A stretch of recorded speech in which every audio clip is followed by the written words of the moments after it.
Today we've got a crazy nuclear revenge story involving a stepmother's $5,000 dress. We'll get to that in a bit, but first, boyfriend cheated, so I made him get a face tattoo before his job interview. I wouldn't pretend not to know that there are many vices in this world, but I spent a lot of time deluding myself into thinking that it didn't matter. Not intentionally though, it was because I hadn't experienced any myself. As a kid, I lived in a sleepy neighborhood where the craziest thing that happened was when a hardware store near my street got vandalized with graffiti. I had never gotten mugged, never gotten into a fight, not even a yelling match with my bratty younger sister whenever she stole my clothes. Okay, maybe that happened one time. I've never been cheated on or dumped by a guy. I usually do the dumping. This streak lasted throughout my time in high school till I got to my third year of college. That was where it all fell apart. In spectacular fashion, I have to add. I wasn't only cheated on, I was also dumped when I found out and confronted my boyfriend, let's call him Kyle.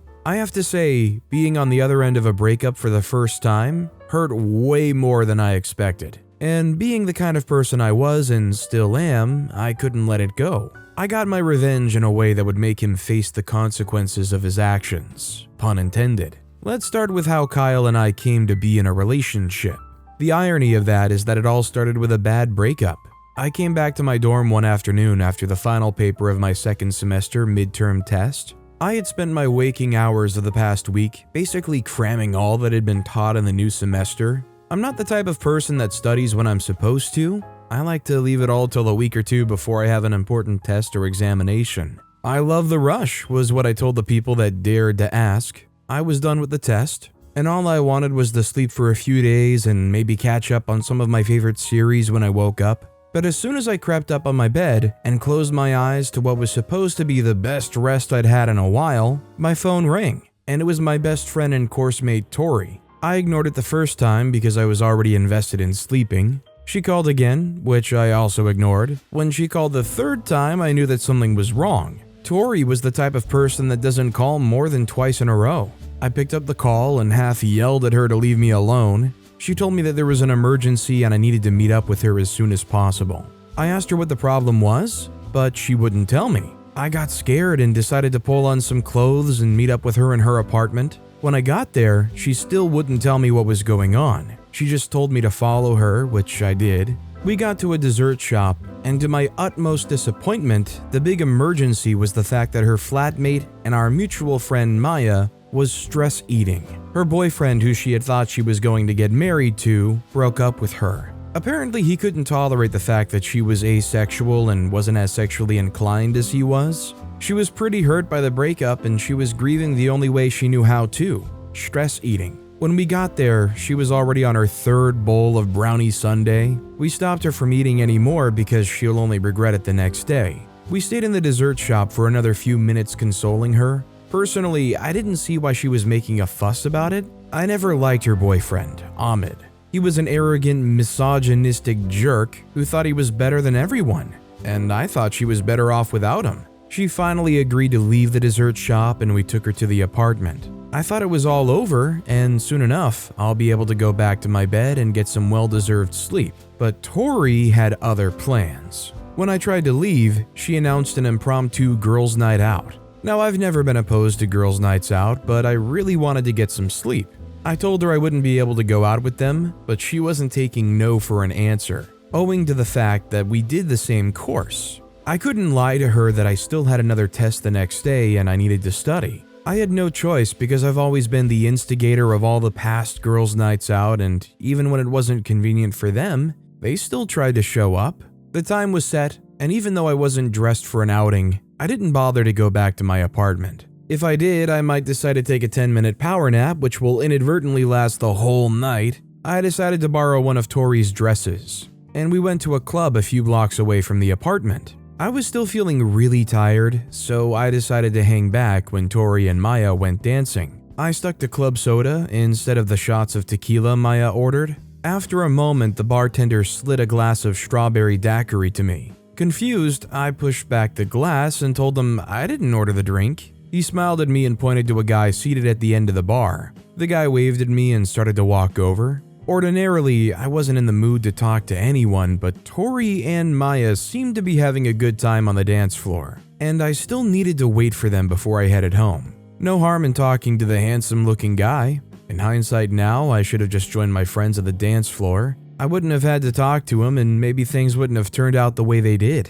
He came over and introduced himself as Kyle. He was a final-year business student. I also introduced myself, and we started talking. He asked why I was sitting at the bar alone, and I explained the Maya situation to him. He could relate because a friend of his had also gone through a bad breakup, and he also had to be there for him. He decided that since I was keeping my friend company, he'd like to keep me company. I thought it was sweet. I mean, I know he was just trying to get into my pants, but at least he was being a gentleman about it. That was good enough for me, and right there I'd already decided in my mind that I was gonna hook up with him. A one-night stand to cool off the pressures of the midterm tests, no biggie. We talked for over an hour on topics ranging from school to the couple at a corner of the club who were engaged in a serious makeout session. When Tori and Maya were ready to go, I was kind of disappointed that Kyle didn't try to make a move on me. But when we stepped outside the club, he walked with me and asked if we needed a ride home. I told him that it wasn't necessary because Maya and Tori's apartment was close by, and he asked about me, if I'd like a ride since my place was further away. Before I could even answer, Tori came up with another brilliant plan, which was to turn girls' night out into a sleepover.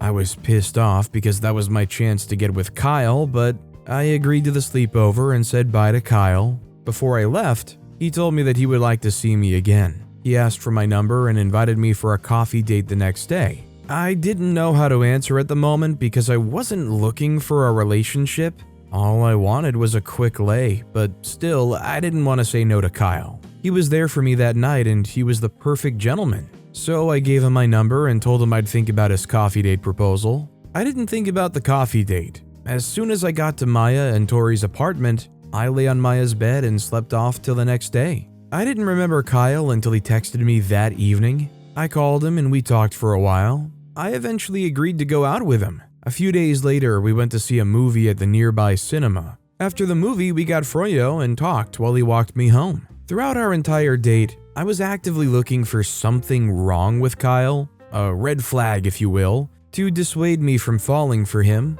but there was nothing, at least nothing I could see. We went out a few more times before he even invited me over to his place. When he did, we had dinner, watched a movie, and he walked me home. At one point, I started to think that he was asexual like Maya, and I started to wonder what that would mean for our relationship.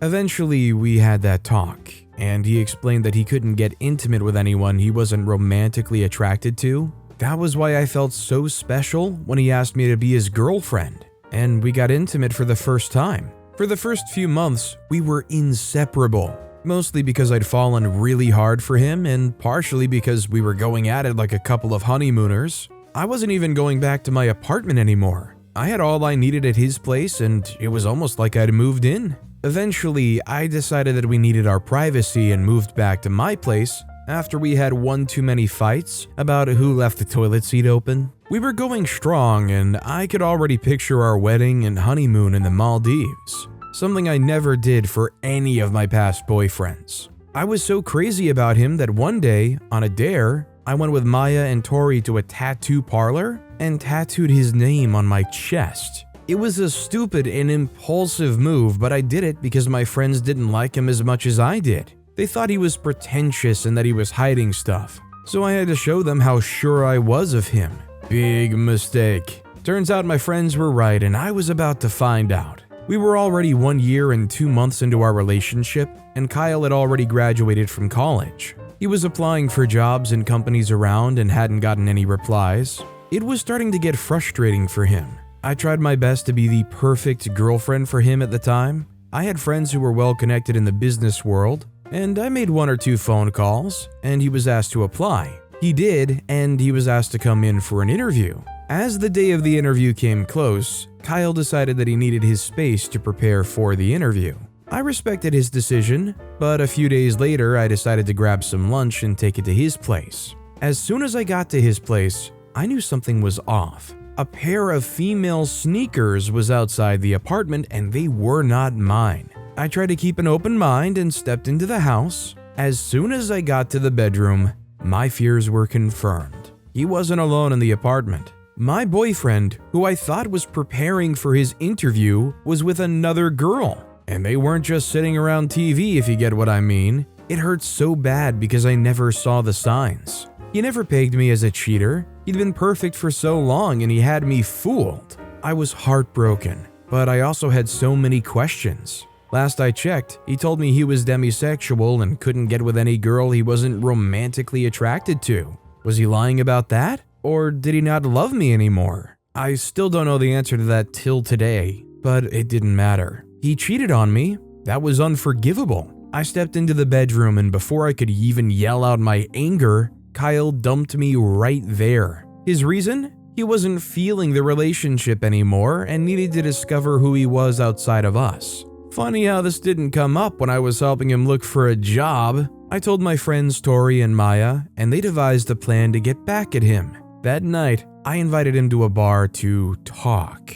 When he showed up, I didn't even try to tell him anything because I was still really pissed. But I wanted to keep up the appearance of a pleading ex who wanted her man back. I passed him a drink, which had been spiked with a heavy sedative. He drank it, and he started to feel drowsy less than 5 minutes later. I called a cab, and instead of taking him home, I directed the cab to the tattoo parlor, where I'd gotten my tattoo, and I paid the tattoo artist to write an anti-Semitic phrase boldly on his face. When it was done, the girls and I took him to his place and dropped him on the bed before leaving. The next day, I woke up to more than 20 missed calls from Kyle and some really nasty texts. His interview was the next day, and there was no way he could get the tattoo out on time. And there was no way in heck he would be given the job with a tattoo on his face. The company CEO, who was my friend's friend, was Jewish. He threatened to call the police, and I told him to go ahead. Nobody was gonna believe that he was knocked out by a girl and was tattooed against his will. It's just too absurd a story. Now, I don't know what backroom underground tattoo parlor this is, but no tattoo artist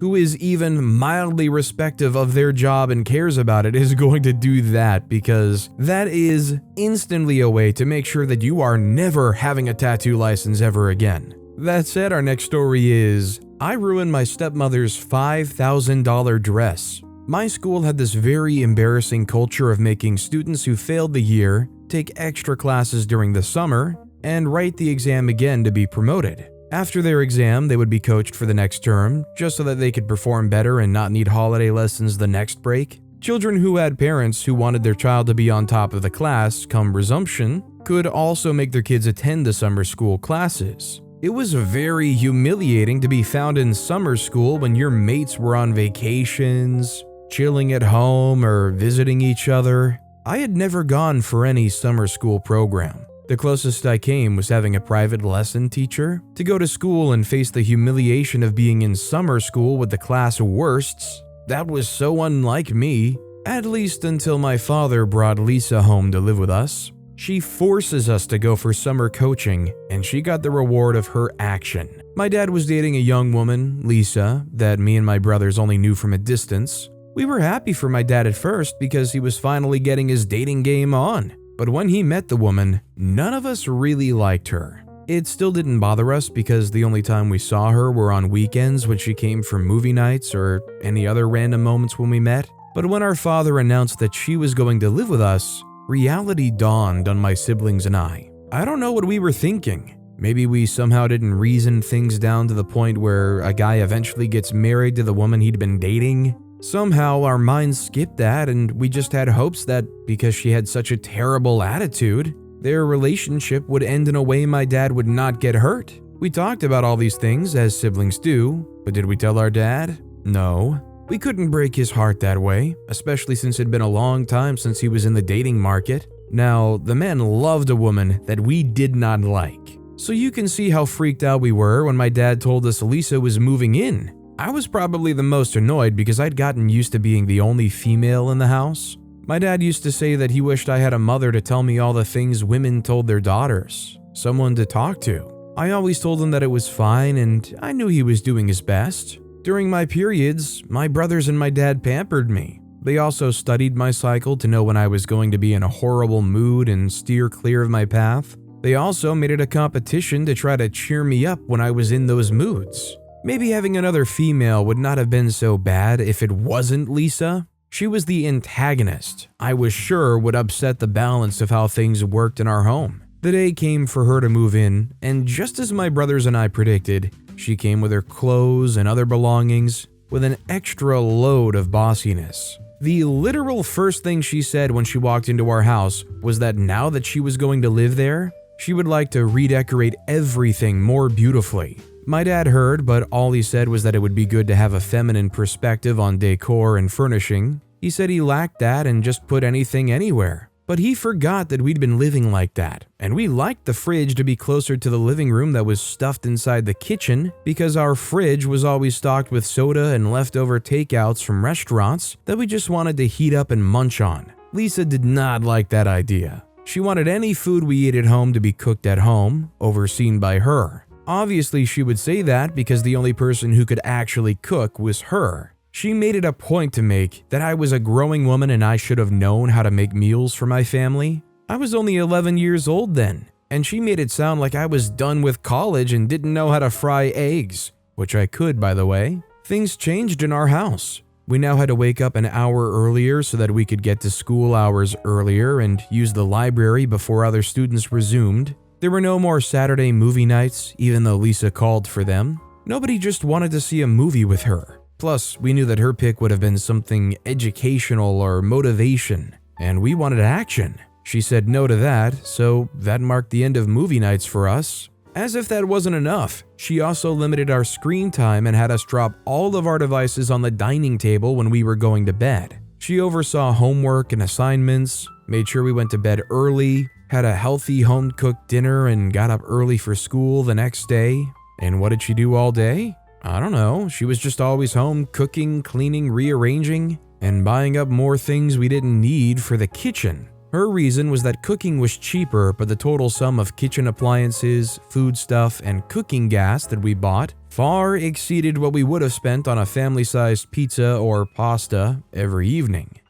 Coming back after school every day weighed our spirits down. It was dreadful once the bus dropped us, and we knew we'd have to face questions from Lisa about how school went. She asked the darndest things as if we would love to tell her about our love lives or teachers who gave us problems. My dad never encroached on my personal life in the past, and I was used to that. I also made it known to Lisa that I wasn't comfortable with her asking those questions. His only solution to that was telling me that as a girl, I needed to be able to share things and not be quiet. I wonder what she told my brother. So on one occasion, I asked my dad if I could pack extra clothes to school so that I go home with my best friend after school. He agreed, like he always had, and phoned my best friend's mother to let her know. I guess he kind of forgot to tell Lisa. I was glad because I had my reasons for not telling Lisa too. When my dad picked me up on Saturday, Lisa was in the car too. The whole ride, she was yammering about how unsafe it is to sleep over in a house of a friend that had older brothers.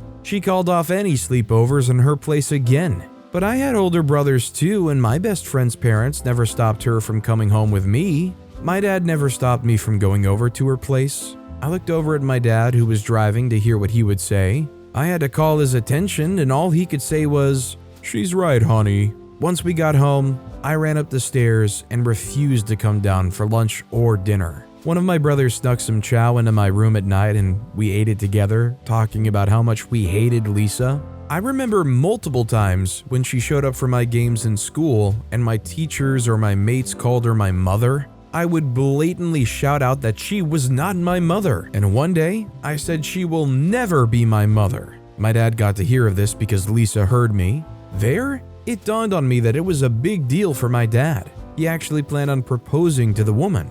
When he called me into his room and showed me the ring, I almost fainted. My head was light as a feather and I was having blurry double vision. My dad was not annoying. He was not angry at me. He was stoked to tell me that he was going to propose to Lisa on a date. It was the night of the day I screamed that Lisa was never going to be my mother, and what my dad did was to show me an engagement ring. It was like he wasn't listening to us. He was listening to no one but Lisa. My brothers and I started suspecting that she had him under a spell or something, or love potions that made him do what she wanted and only what she wanted. My brothers and I had always called her a witch, so we just continued with the narrative. To joke around, we sometimes rejected fruits and food when she served it, secretly calling it poisoned, and if you eat it, you'll fall in love with her like our father did. The holidays were coming closer, and that meant we were going to have to get used to staying the whole day in the house with Lisa. It didn't get long before we started feeling like she was trying to get rid of us. She was always asking what we were going to do with our break. It wasn't something we usually discussed, but at that time, there was nothing normal with our home anymore. Soon after, she suggested summer school. When my brothers and I heard it, we instinctively tried to perform better in our final exams so that we wouldn't have to go to summer school. One thing we knew was that if Lisa wanted us to do something, she would make us do it. I remember reading so hard for those exams. My best friend got to hear of our crazy new wannabe stepmother's will for us to go to summer school. She heard it from me because I needed all the help I could get to make sure I would never attend the summer coaching. Unfortunately for me, Lisa's suggestion had nothing to do with whether we performed poorly in school or not. She made us register for the summer lesson, but we were determined not to go. I don't know what she told my dad or how she convinced him to also get us to summer camp, no matter how we protested, but Dad, you never let us go before. Dad, we need to rest for the next session. I plan to use this break to train in football. None of these excuses worked. My dad was totally sold over to her idea, and it irked me.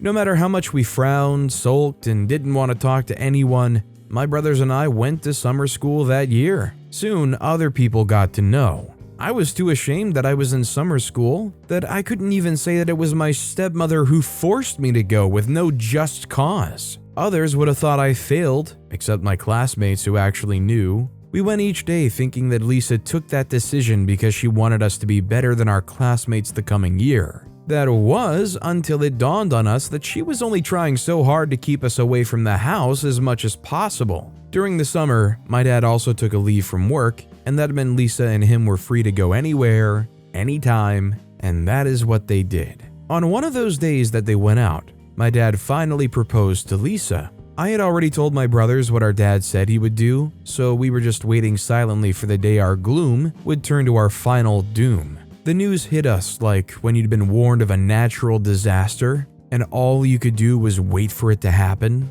Lisa's smile was as wide as her one ear was far from the other. It was ironic how they always went out to eat, but we were forced to cook what we eat. I was so horrified that Lisa was soon going to be my mother that I could have pulled out my hair from the root to relieve the pain. They fixed a wedding date and started making preparations. Lisa booked the hall, the decorations, everything.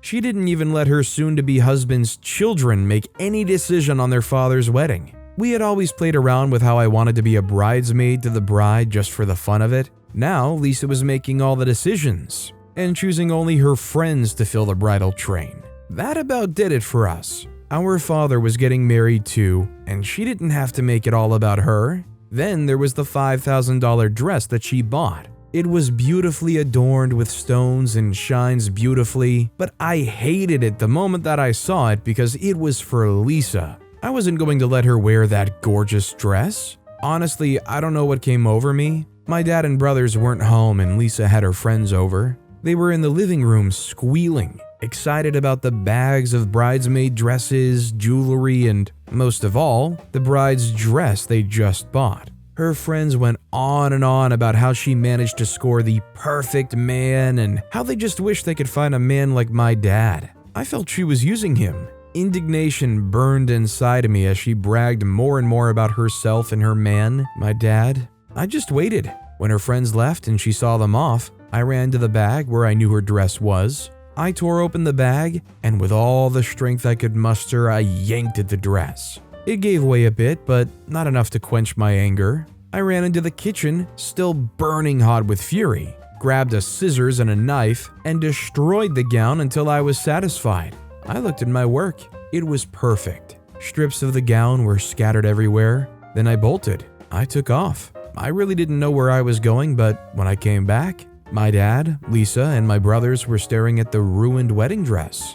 Lisa wailed her entire makeup off. My dad was dumbfounded. He got to find out that we were never in support of their marriage in the first place. Lisa argued that I should be punished, but my dad said that he didn't know me to be a destructive child. For the first time in a while, he listened to us. He felt sorry for all that he put us through. Lisa packed her things and was back to living somewhere else. My dad had to visit her to stop the wedding plans because his kids mattered to him. While I don't necessarily think the kids should have full control or full say about whether or not you can or can't go forward with this wedding, it definitely was a huge red flag that this guy was all in on solely her decisions and ignoring what any of their family was thinking. It's one thing if you have obviously biased parents, but these were his kids that he was super close with that he was just looking right past. Maybe just because he wanted a relationship so badly. But with that being said, that's all the time we have for today. Now, if you want to hear another crazy revenge story, check out that video on the left. Or if you missed my latest video, check out that video on the right. That said, I'll see you all next time with some more stories.